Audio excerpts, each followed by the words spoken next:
start this session.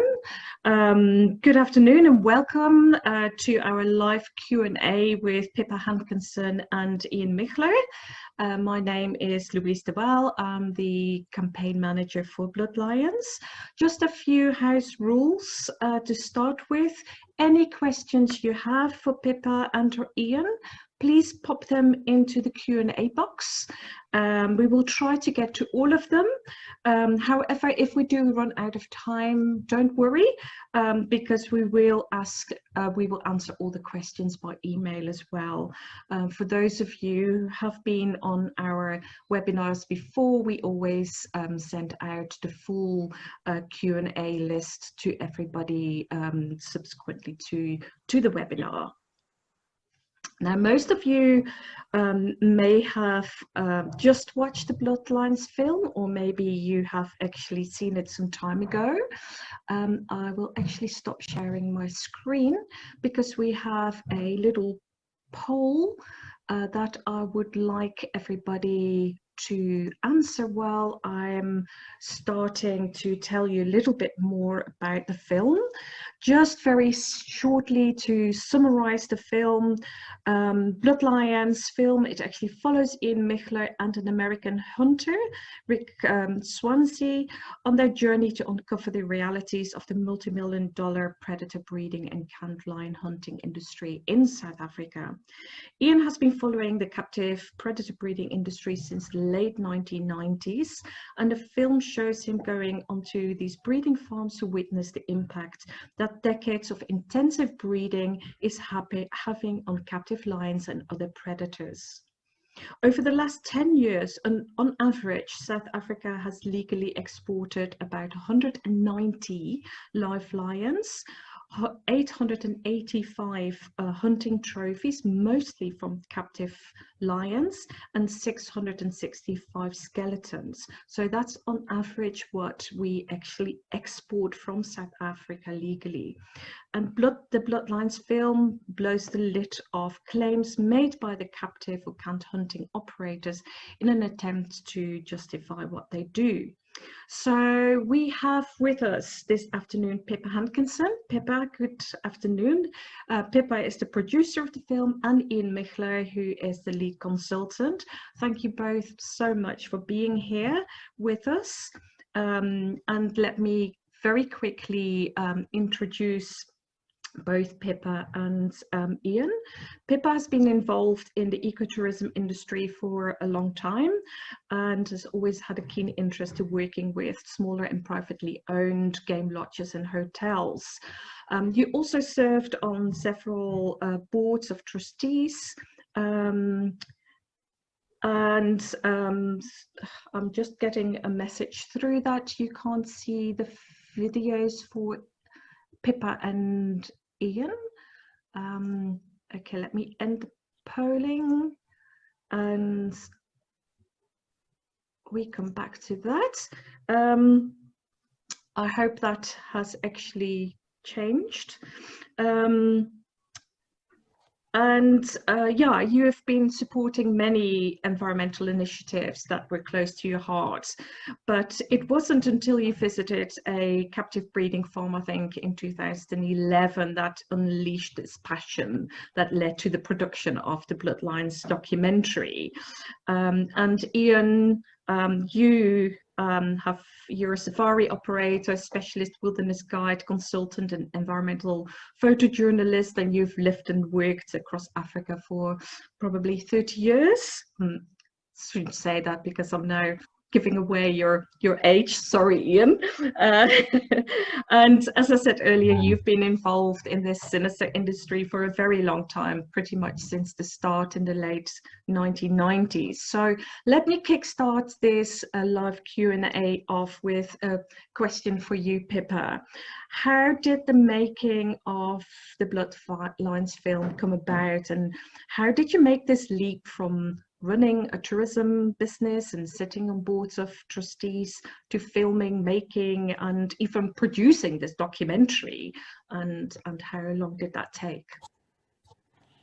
Thank you, everybody, and welcome. It's lovely. I think we've got 23 countries represented here today, and so really exciting. Some names that we know. So hello to all those familiar names, and welcome to the new ones. Yeah, it was a complete chance visit in 2011, where I went on to a breeding farm in the Free State.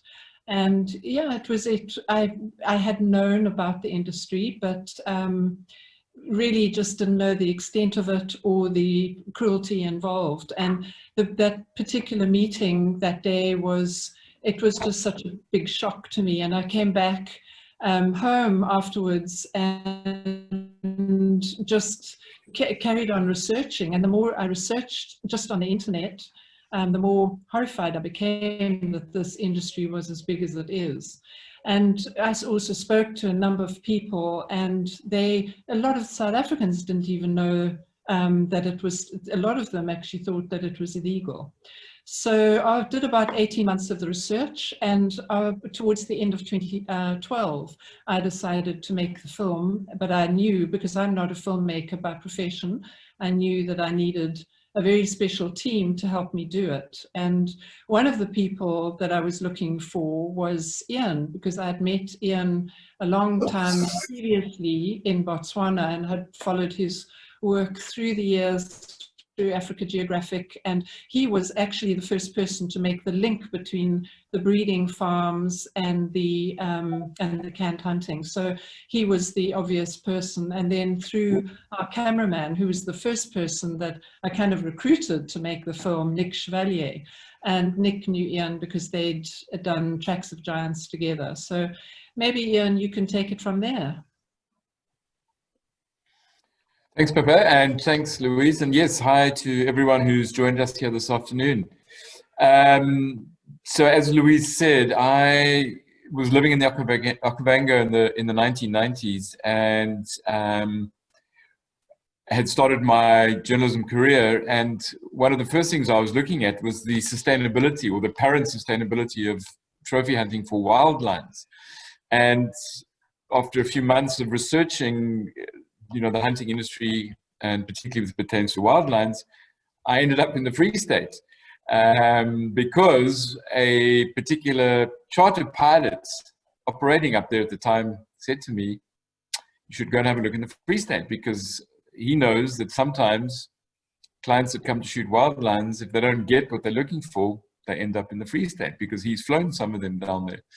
And so I did. I went and started looking around, and that's what took me on to my first farm. And I was absolutely horrified to find, if I remember correctly, over 120 lions in cages on farm. And it was about, I don't know, 96, 97. And so I had, started my research, and then the Cook report came out, and which then gave the visual impact of can hunting, gave a name to the practice. And so it all just rolled from there. And then, Pippa came knocking when? 2012, 2013. And I have to say that I'd had a number of previous people come to ask me to do a film on this. And when I say, I'm talking about 4 or 5 different opportunities, but either the people ended up getting scared, or they didn't have the funding, or they wanted to dumb the whole thing down and turn it into more of a less brutal thing, and make it sort of a Hollywood style documentary or film. And I always just said, no, there's only one way to tell the story, and that is, the brutality and everything that is involved must be in there. Don't dumb it down. And and then to run a campaign around it. And so Pippa was brave enough, and so we started out, 3 of us, Pippa, me, and Nick. And I said, well, we've got to go back to all these awful places, and neither of them shirked at all, and off we went. Thank you. And Ian, you're sort of saying already there that, off you went to all these places again. Before I go to sort of the questions from all the participants, and there's some great ones already, I would just love to know, did you encounter, and we've seen some of it in the film, but did you encounter difficulties when you filmed on these breeding farms? And if so, what kind of difficulties were they? And yeah, can I just be honest? Were you scared? I mean, I think that, so there are some scenes in the film which, you know, you clearly gives an interpretation of how brutal these people are. And I think that was one of the fundamental reasons why you needed to be on these properties, so people could see the attitude and approach of people who breed lions in captivity. But you know, prior to in the early years, yeah, I mean, I had a few death threats, lawsuits, and on one particular property, I had the gates closed on me and was attacked by the farm owner with a metal pipe. So when he realized what I was actually doing with undercover cameras and all the rest of it, so yeah, you're dealing with brutal people, and anyone who's going to breed lions to be killed in the way they do is going to have a brutal personality towards anyone who's tried to expose them. So we had those incidents in the film. Fortunately, no one got injured and nothing got too serious, but it certainly gives you an idea of the type of people that you're dealing with. Yes. Maybe I can just add to that. Yeah, the challenge was to get onto the farms and to keep as low a profile as possible. So, you know, we didn't want to, we had to get access into these places. So a lot of the places that we were able to get onto was the tourism places. But the first one we went onto caught on, and they phoned everybody else. So by the time we got to most of the farms, they already knew we were on the way, and one of them had closed the gate, and we actually didn't even realize that they'd phoned everybody until we were sort of at the third farm. But yeah, it was they weren't happy to see us, and we got kicked off virtually all the farms that knew about us, that they'd been phoned. So yes, yeah, but fortunately Ian was wearing the hidden camera on a lot of them, so we were able to get footage, and so yeah, it was interesting. The jungle drums did their job, and went way ahead of you guys going to the others farms. I think there's some really good answers and questions here for you to hopefully answer. And I think let's start with some of the sort of introductory ones. Pippa, can I start with you? It's from an anonymous attendee asking, are lions still being bred in South Africa solely for canned hunting, or are the breeding programs now aimed more at the bone export trades? Okay, so originally the breeding was predominantly for the canned hunting industry, and when we were filming, the government told us that the lion bone trade was a byproduct. We didn't agree with that, obviously, and it's actually turned out to be true, because now, according to the CITES database, canned hunting has gone down, and according to various stats that we've collected, and that the breeding for the lion bone trade has gone up dramatically. The numbers when we were filming were around 8,000 lions. The estimate now has gone up to about 12,000 lions on a lot more farms that have sprung up in the last couple of years. So Ian, you know the numbers. I think there were 2,500, 3,000 when you did your first investigation in the Free State into the farming. And was it more than that? No, in the 90s, we reckoned less than 1,000, 800 to 1,000. Yeah, and then it was 3,000 when I submitted that report to Minister van Schalkwyk, which was in 2005. Yeah. So now what's happening is, because the hunting has gone down, and the demand for the bones has gone up, because the lion bones supplement the tiger bone trade. And we can talk a little bit more about that later as and when the questions come in. But yes, to answer that question, it's a lot of I would reckon the majority of the breeding now is being done for the lion bone trade and the export trade. Thank you, Pippa. I think this is also a very interesting one. Ian, maybe you would like to answer this from Barbara Russell. Has there been any repercussions to those in the film? Like, are they safe or have they received threats? You kind of alluded to that earlier, but yeah, can you maybe No,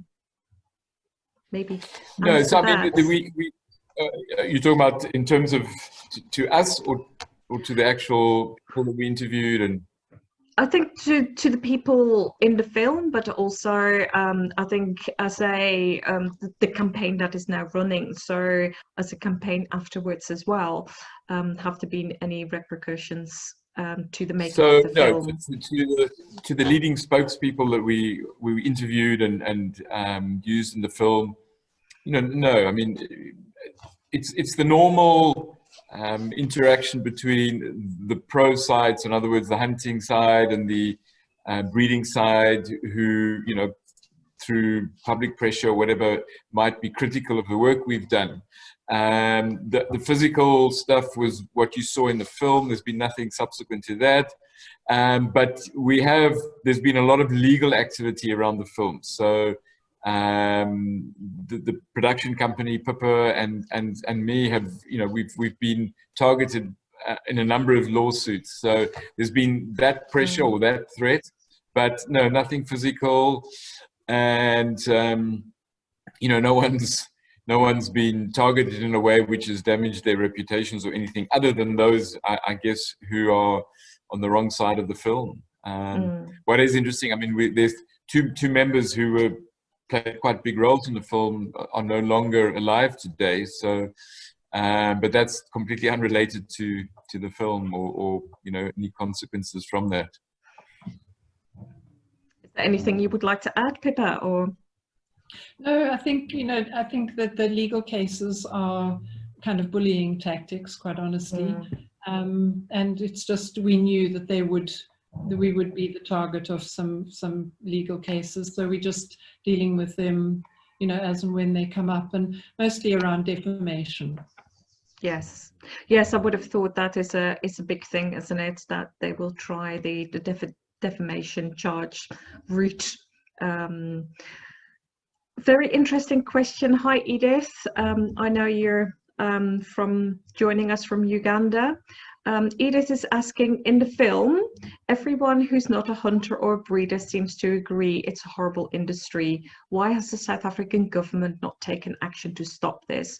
Or why are some authorities in import countries still allowing trophy imports? Pippa, would you like to take that one? And maybe Ian can add to that question as well. So not an easy one to answer, but an interesting question nonetheless. I think the background is that in 2007, South African government did try to regulate the industry, and they went to court against the Breeder Association, SAPA, and they won the case. And then what happened was they had a advisory panel, which was then disbanded. And in 2010, the Breeder Association took them to court. They appealed the actual judgment and took them to court in 2010 and overruled it on a couple of technicalities. And I think that was what, because it wasn't widely publicized, I think that was what gave a lot of people the impression that the industry had been banned. But in fact, it hadn't. And since 2010, the industry has just exploded.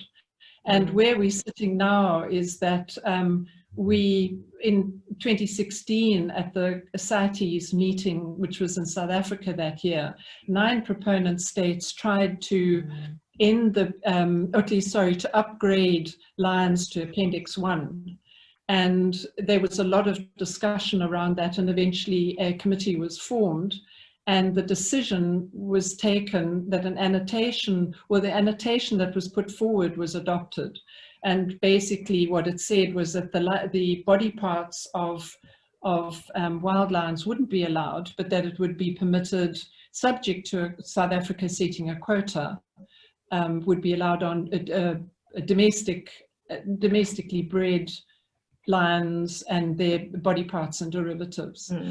So that's where we were. So the following year, 2017, the quota of 800 skeletons was set. 2018, it was just randomly put up to 1,500, and it was very vociferously challenged, and it went back to 800. And then there was a court case with the NSPCA where and they won the case, and the judge deemed that the setting of the lion bone quota had not been constitutional and that it was illegal. So government has now set up a high-level panel to look at the issues on a lot of the animals, but including lions. And Lou, I think you can elaborate on where we are currently with the legislation and with the number and tops regulations. Yes, it's a very tricky one. So the ruling in 2019, the High Court ruling, has indeed stated that the 2017 and 18 quotas were constitutionally invalid and illegal, I think was the wording, and the judge basically ruled that the government should have taken welfare into consideration, and that is where they are battling at the moment. They are trying to add a well-being element into the NEMBA Acts. We're not quite sure how that is working out, but obviously well-being and welfare are two quite different things altogether. So our lions are currently, in terms of welfare, they are protected under our Animal Protection Acts. But that act is also, although it's not a bad act, it's a very difficult one, because it has statements like unnecessary suffering, which is then not defined within that act what that means.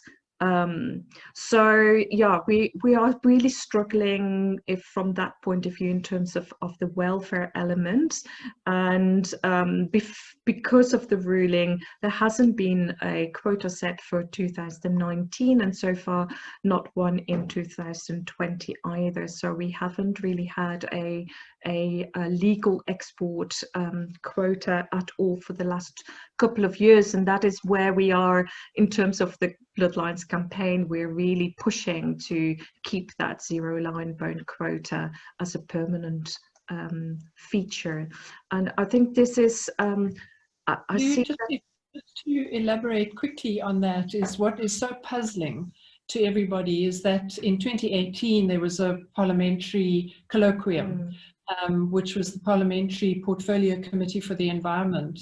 And we all attended, and there were a lot of presentations from both sides, from the breeders to the hunters to the NGOs and the conservationist welfare people.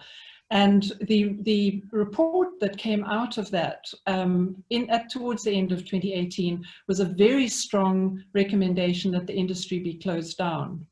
And everybody thought that that was what would happen, and that government would adhere to that, and you know, being the Portfolio Committee for Environment. And what happened literally a month or two later was that it was completely overturned. And Lou, perhaps you could just elaborate on that a little bit. Yeah, so it is very puzzling, and I think that is where the sort of the high-level panel suddenly appeared, which is this panel of experts who are supposed to be looking at various breeding management aspects of 4 species: elephant, rhino, lion, and leopards. And there's been a lot of issues with the high-level panel, especially the makeup of that panel. It seems to be that they're very biased towards the sustainable utilization side of the industry. Lots of breeders, breeder associations are actually represented on that panel. So from the minister's point of view, she doesn't want to say anything she's stalling everything until the recommendations come out from that high-level panel. But it's again, like so many other things, it's been so untransparent in so many ways. So yeah, it is a very puzzling situation we're in. Can I maybe go back? Sorry, Pippa. Yeah. No, just worrying, in terms of the AIA amendments and the Meat Safety Act. So yes, that is another thing. That's the Animal Improvement Act was amended as well. And that was obviously falls under the Department of Agriculture, that now lists lions and about 30 other species of wild animals under the Animal Improvement Act, that then gives them the right to genetically manipulate them, to artificial insemination, and basically treat these animals as production animals for agriculture. Sorry, Ian, did you want to add something?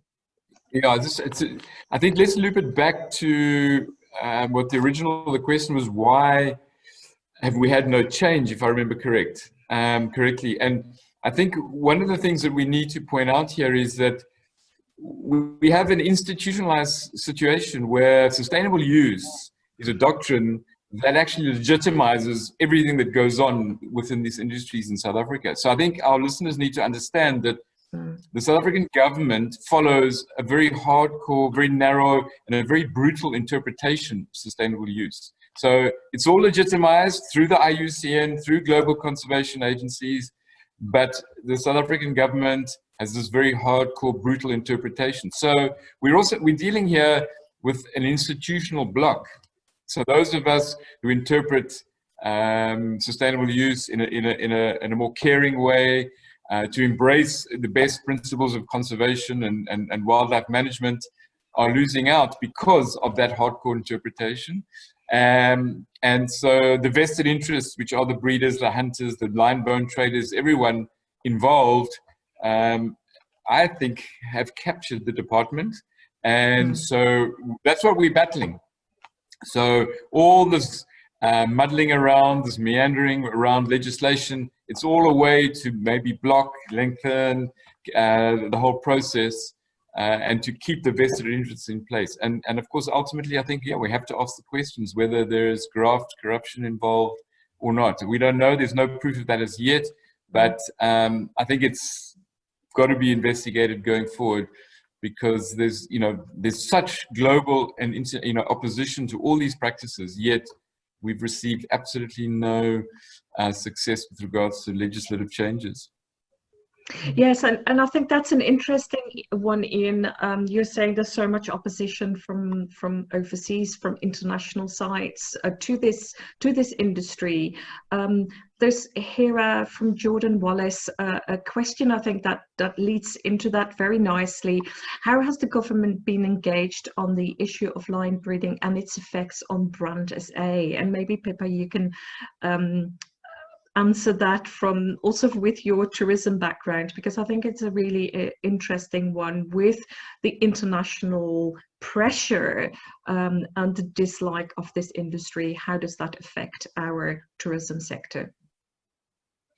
Yeah, it's a very important question. That there's absolutely no doubt, and government and the tourism Department of Tourism, various ministers over the years, SA Tourism have all agreed that it is adversely affecting brand South Africa, and it is affecting and negatively affecting our tourism reputation. So what happened was last year, SATA, which is our umbrella tourism organization, to which most of the tourism bodies, tourism organizations, travel agents and lodges and hotels belong to, they were tasked by SA Tourism to put together some guidelines. And they did. I mean, it was a very lengthy process. It took a long time, the best part of a year. They interviewed all the stakeholders across the board. It was open to the public. And they came up with a very, very good set of guidelines and interactive tool. And they very firmly drew a line in the sand, which basically said that tourism, interactive tourism, wildlife tourism was no go, you know, that it was unethical and that it was just should be stopped. And that's where we are. We have a very fine set of guidelines, and a lot of the tourism organizations have adhered to them, but a lot haven't. They're not compulsory. And yeah, it's another very puzzling situation. But I think what's happening is that the tourism industry has got a very, very strong, very important role to play around the world. And that wildlife tourism is most definitely becoming unacceptable, whether it's elephant back riding or walking with cheetah or, you know, bottle feeding lion cubs. We're just getting, you know, a very strong global message that people are just saying no more. It's not acceptable. It's like this whole circus story, you know. It's just it's cruel, it's unethical. And the problem with the lion industry, the interactive cub petting and lion walking, is the misleading messages that are put out.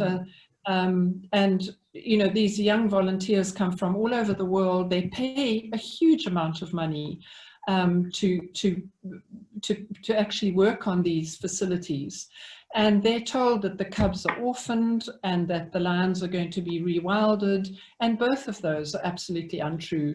You know, I think most of the people that are on this webinar have obviously seen the film, so they know that the cubs are taken away at birth so that the mother will go into rapid breeding cycles, and that you cannot rewild a captive bred lion.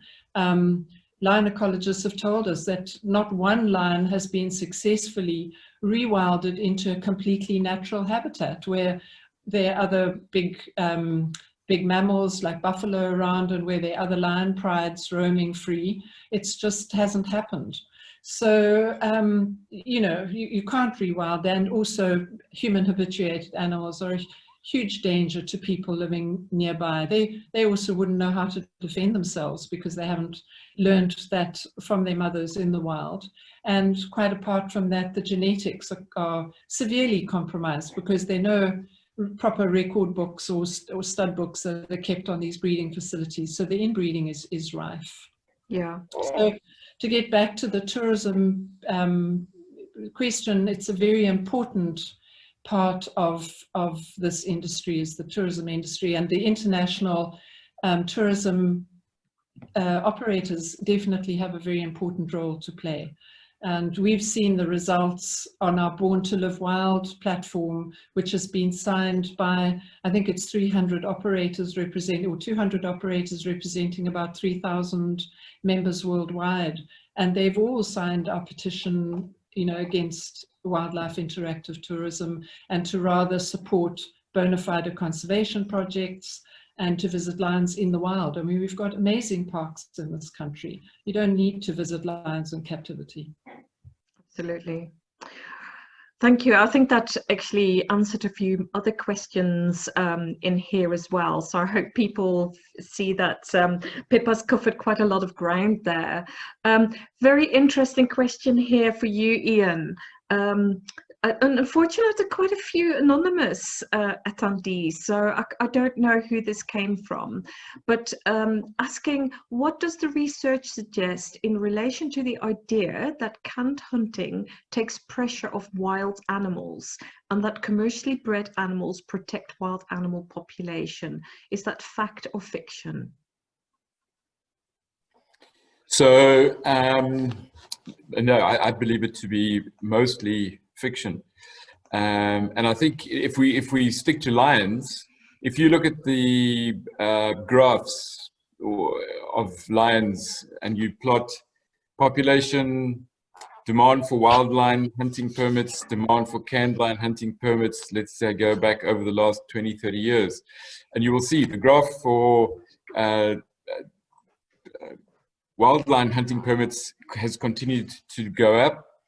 The demand for canned line hunting permits, up until bloodlines and this whole campaign, continued to go up. And at the same time, we had a decline, and in some countries, a precipitous decline in the population of wildlife.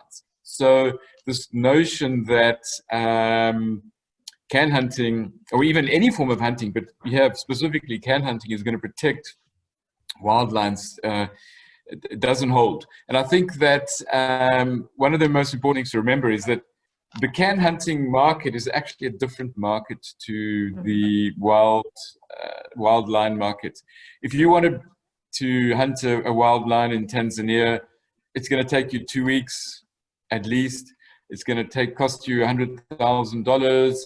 And you know, in the film we provide the statistic. It's what you got a 60% chance, I think it is, of bagging your trophy.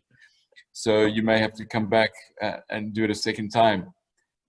With a canned line, it's going to cost you a third of that, maybe even less. You guaranteed your trophy, and you can do it in a day or two, and that we show that in the film as well. So it's a completely different market, and it could be argued that in fact, you know, canned line hunting may well introduce people into hunting who then aspire to go out and get a wild line. So it might actually put greater pressure on wild populations. So no, there's no data. In fact, you know, as far as I'm concerned, the data shows clearly the other way around. Yes. Yeah. Can I just say something quickly on the tourism thing? And I think you were talking earlier about the numbers and the increase in, and I think that we have to lay a percentage of that increase in breeding facilities and lions in captivity on the door of the tourism industry. They are the soft side of all of this, and they get away with the fact that they will say they don't support can hunting, they don't support the lion bone trade. But what they don't tell everyone is that they're not against the breeding of these animals in captivity, because it's the breeding that keeps their facilities going. And so they're making fortunes on selling the soft image of these animals. So the tourism industry is a very insidious component of this whole debate. And I think actually that they are probably the biggest commercial chunk right now, even bigger than can hunting and the line bone trade. Well, we know the line bone trade, but certainly the can hunting. If you had to work out how many of these so-called pseudo sanctuaries are in operation, how many lions they've got, the number of people that are coming through on cub petting, walking with lions, I think you'll find that it might well be the biggest revenue earner. So I think a big chunk of the blame is on the shoulders of the tourism industry, or the irresponsible tourism industry, should I say. Because as Pippa said, you know, SATSA has done an incredible job to set the guidelines. The Born to Live Wild campaign got over, close to 200 signatories. So we know that there's the responsible ethical component, but there's a big section which, let's call them the irresponsible and unethical component, that still, you know, is responsible for promoting these activities. Yeah, I agree with you, Ian. And also what we see so often, that the tourism side, the sanitized side of the industry, if you like, there's always that yin and yang. So quite often you find that there is a tourism facility, but they also have the breeding happening behind the scenes. So they sort of claim to be the soft side of the industry, but what the visitors don't see is actually what happens literally behind a wall or behind the scenes that isn't open to the public. What they see is a very sanitized version of what actually happens behind behind the wall.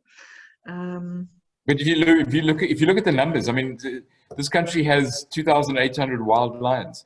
We've got, as Pippa said earlier, 10 to 12,000 lions in captivity. Where are they coming from? You know, these are not rescued animals. There is no need for these sanctuaries. If anything, there's maybe you could justify 1 or 2 sanctuaries. That's it at the very outer limit, given our population of wild lions. And so there's this massive breeding industry going on here.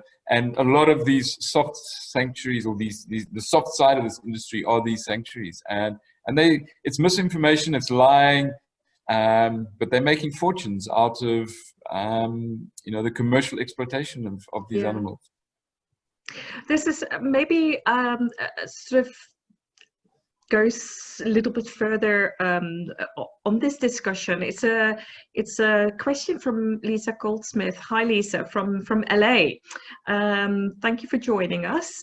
Lisa said, if some of the breeding farms were to shut down, are there enough facilities, sanctuaries, Ian just mentioned sanctuaries, able to take some of these predators? We know, unfortunately, many may need to be euthanized, but does South Africa have the capabilities to save them?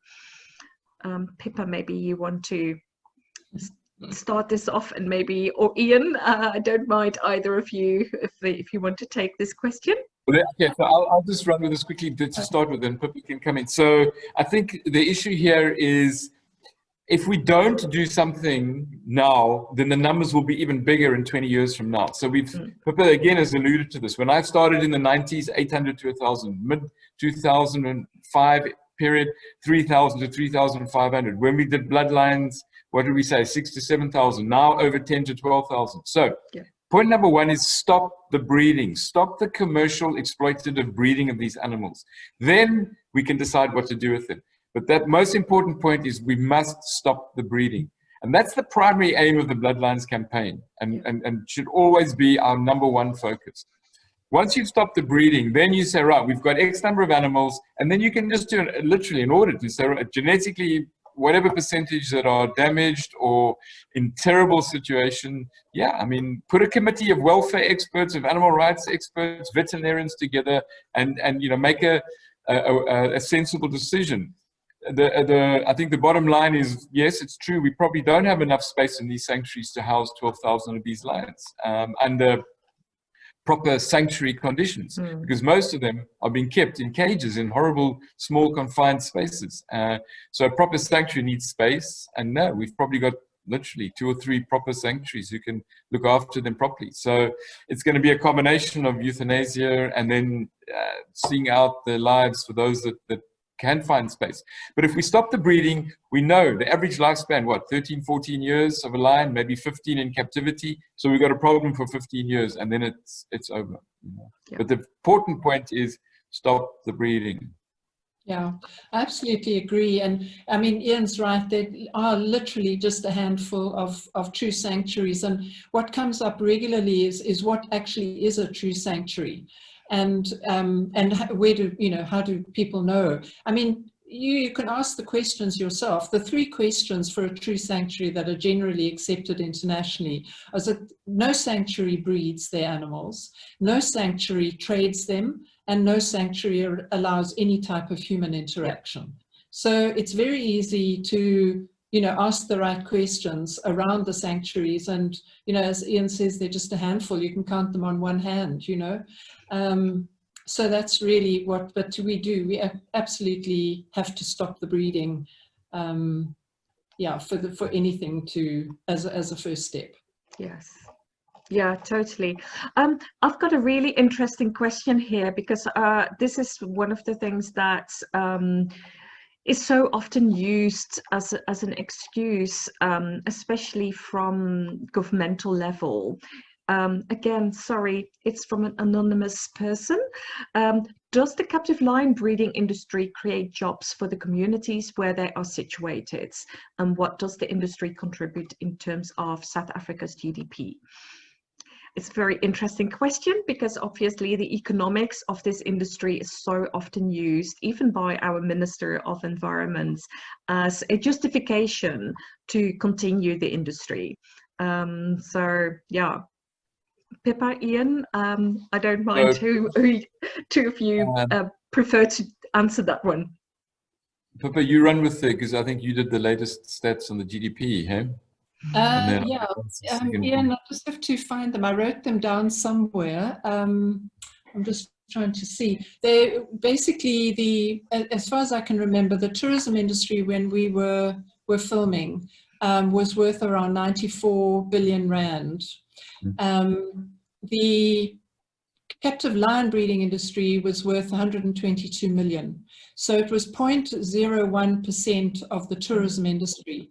And according to the latest GDP figures, tourism contributes about 3% to the overall GDP in this country. So the actual figure of the captive lion breeding industry, or the contribution of the captive lion breeding industry towards GDP is 0.0000%. So it's minuscule. And Ian mentioned earlier that it's literally just a handful of people. And the one thing that's important to realize is that approximately 1 in 7 people in South Africa relies on tourism to put food on their table. So tourism is a hugely important industry.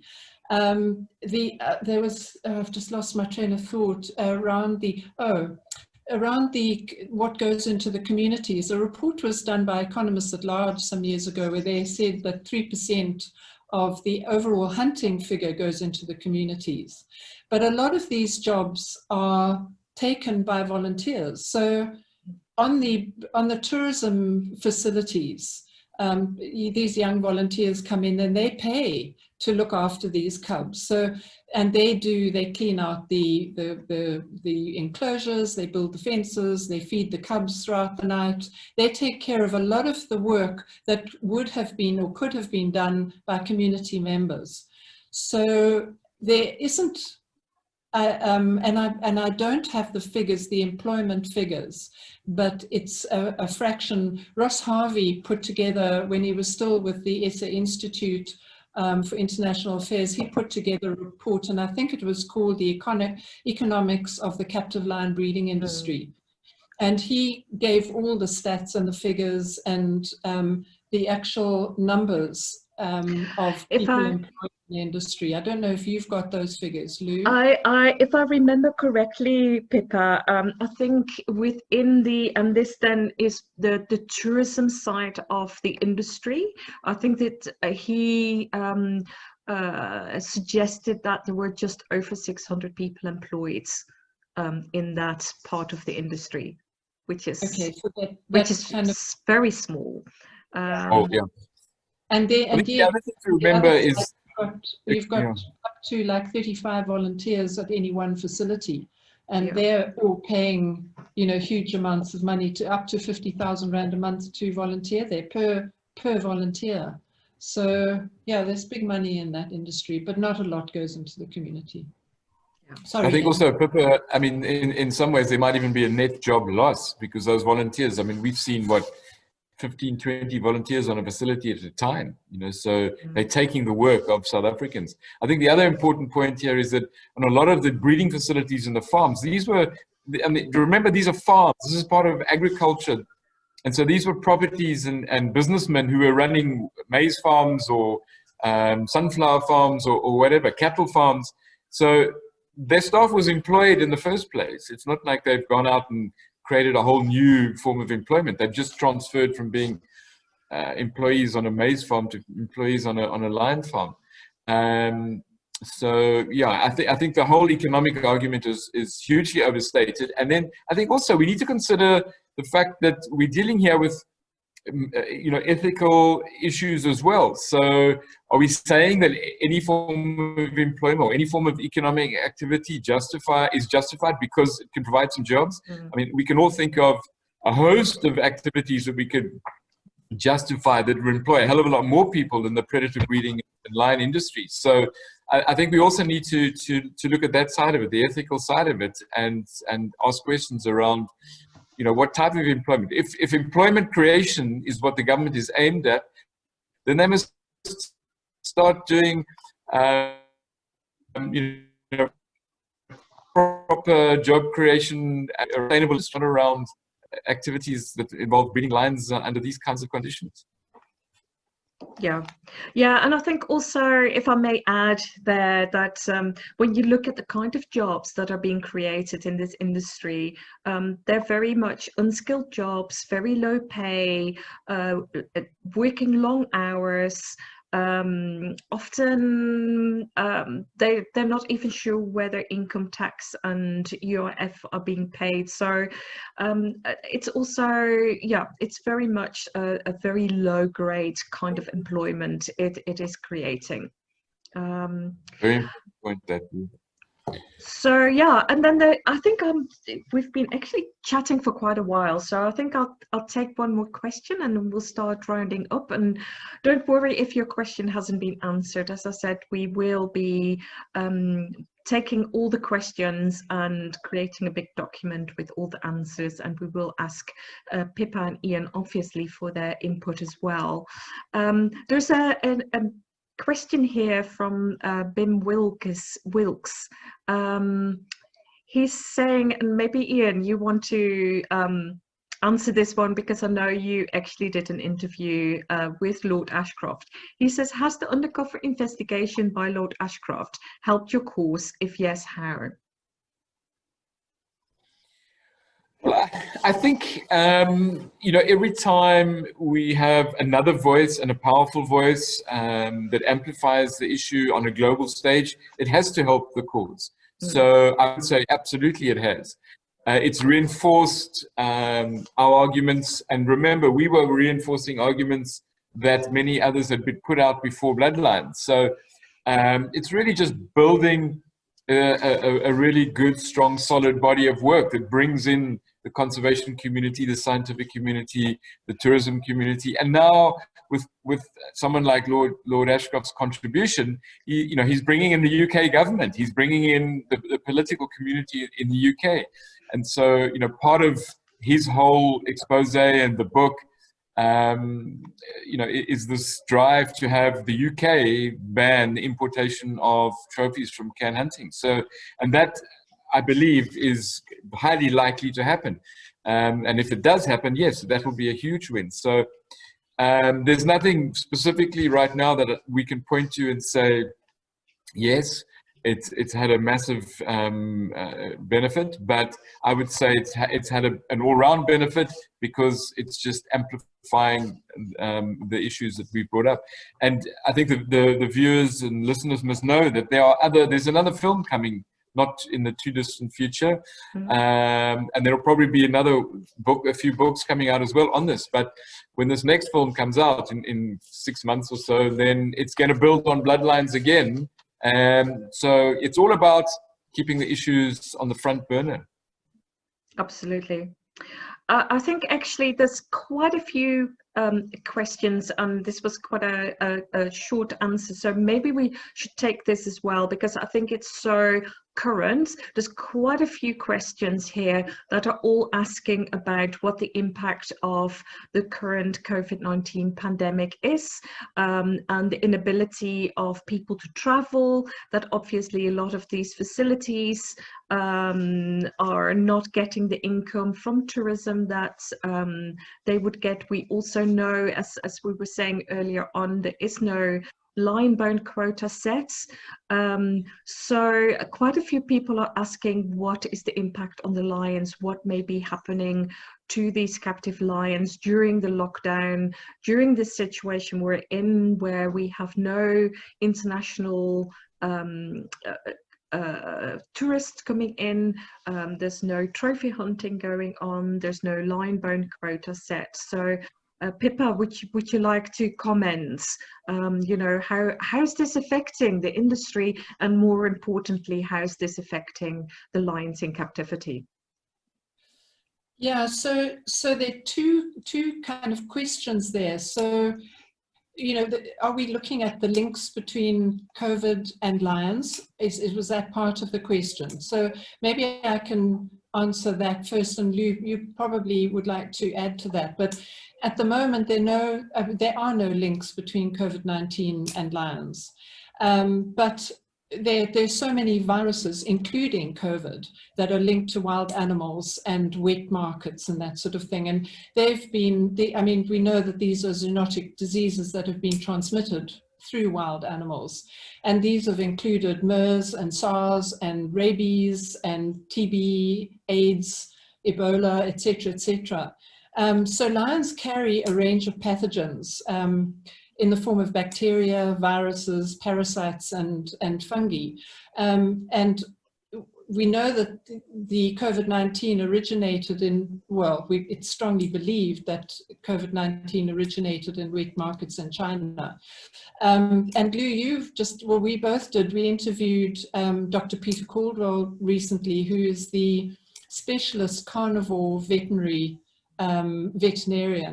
And he raised a number of issues and around this zoonotic transmission thing. Maybe you'd like to elaborate a little on that, and then we can take out the other side of the impact. Yeah, and I think also what I would like to say is we have been working on some research as well, where we actually have identified more than 60 different pathogens that are related to lions, both wild and in captivity. And they include, for example, feline coronavirus. They do include bovine TB. So there's certainly a lot of potential for any novel zoonotic diseases that could spread from lions, even from captive to wild lions, from wild lions to captive lions, and to other animals. And very often they do make that jump. They go from one host to another animal host, and then they jump to humans. So there's certainly a potential for further zoonotic diseases.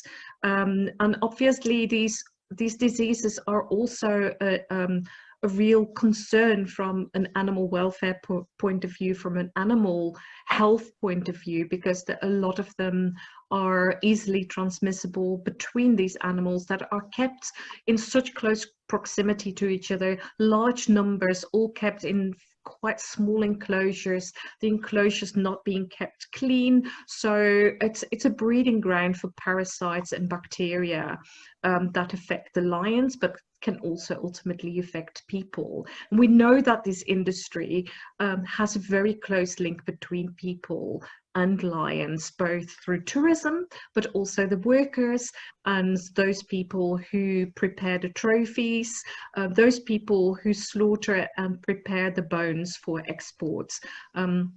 So there's a lot of potential for further zoonotic outbreaks to come out of an intensive breeding breeding sector like this. And yes, I think then maybe you want to sort of before we round up, sort of say what the impact is of not having tourists and not having trophy hunting and no lion bone trades on the lions. I think, you know, the biggest concern is from the welfare aspect, because nobody is going onto these farms now, and very few people are monitoring them. So, you know, we don't actually know what this situation is on a lot of these farms now. And what we have in the last couple of months is come across a couple of farms that really have let their animals starve, literally. They've let them starve, or they have allowed them to live from diseases that they've contracted. So it's a very worrying, the welfare issue is a hugely worrying and problematic issue, particularly now if they're not worrying about feeding them properly and looking after them properly and that sort of thing. And maybe you can just elaborate there on what you've discovered as far as that's concerned in the last few months. Yes, we have seen, and the NSPCA has been involved in various cases, and especially, as you say, animals not being fed properly, hugely malnutritioned, and not just one or two, but a large number of lions on farms that are not fed properly and are malnourished. A huge welfare concern. And also in terms of various diseases, again, we've seen farms where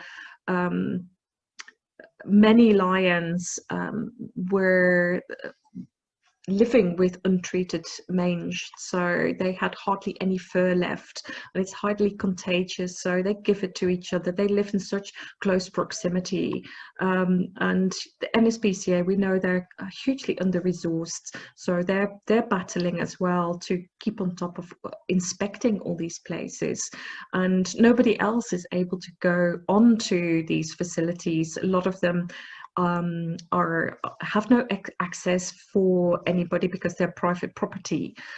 So yeah, it is a huge concern what is happening at the moment,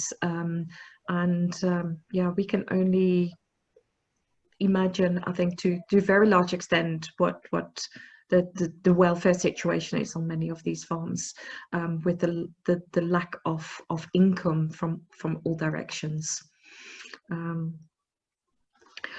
You know what, Lou, I think the other thing just to add is that it's at times like this that calls out the lies and hypocrisy about why people do this. You know, they say they love these animals and they do it for conservation and concern for the lions, but it's, you know, as you say, they're going to cut their diets, they're going to cut their veterinary bills, they're going to do everything, and these animals are going to be in appalling condition. And a lot of them will probably be slaughtered because they don't have to feed them. So, you know, it'll put the lie to the fact that they're doing this for conservation purposes and because they love animals. You know, these are mostly commercial operations, and it's times like this where that becomes so very clear. Yes, totally, Ian. I couldn't agree more. I'm just looking because there were a few questions, amongst others from Stephanie. Yes, Stephanie Evers. You know, what people can do to help and stop this industry. It's a question we get all the time. So I don't know whether either of you would like to say something, and I do have a sort of a finishing slide to give people some ideas on what they can do. But Pippa, if I put this slide up, maybe you can sort of talk a little bit about that as well.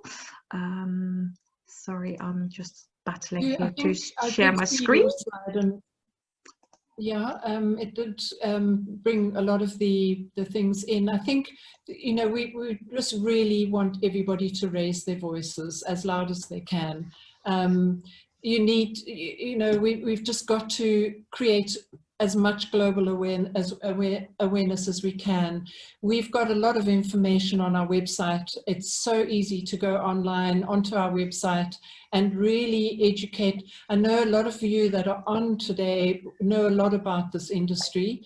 And Stephanie, I know you particularly, well, your name I've just got there with your questions there, you know a lot about it.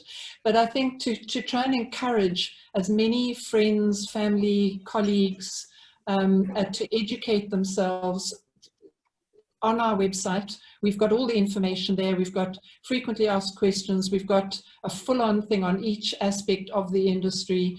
It's all there for you. And really to just not participate in any of these tourism interactions. And just, yeah, just to support lions in the wild and to support bona fide conservation and scientific projects, and to visit wild reserves rather than these tourism facilities. And just, you know, we're very happy if anybody online would like to have a virtual screening like we've just had for the last week so that everybody could see the film. So if anybody would like to host one of those screenings privately, we're very happy to enable that and to support that. And also to host a presentation of their own would be great. Try and get it into as many schools and universities as possible. And then Louise, maybe you could just talk a little about the campaign now that we're doing with the 800 Voices for 800 Lions campaign, and why we actually have launched this. Yes, I will actually just stop sharing so people can see us again. Yeah, the 800 Voices for 800 Lions is a really exciting campaign. It is aimed at the government to keep the lion bone quota set at 0. We've called it 800 lions because the last couple of quotas have been 800 skeletons a year. And we're asking everybody to create some line art, and that can be anything that you would like to do. You don't even have to be good.